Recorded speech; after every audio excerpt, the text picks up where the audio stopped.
Did you know that whenever you purchase any digital service from an app downloaded from the Play Store, the app developer has to pay 30% commission to Google? Recently, the Competition Regulator of India, i.e. the Competition Commission, had imposed several hefty fines on Google for allegedly abusing its dominant position in its Play Store policies. Developers were required to pay a commission of 30% on sale of digital products on their apps.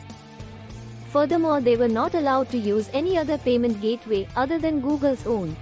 The watchdog has raised questions against this anti-competitive policy and imposed a fine. It has also ordered Google to allow sideloading. Now, what is sideloading? Let's understand. Sideloading is the process of installing apps through alternative routes bypassing the official distribution channels like Play Store in Android and App Store in iOS devices. Google has challenged the CCI's decision and argued that sideloading can pose a threat to user data because apps that are sideloaded are not subject to the same security checks as those listed on the official App Store. Downloading apps from unofficial distribution channels would not have any security checks, and some apps may jeopardize users' data and privacy. What do you think about sideloading? Let me know in the comments.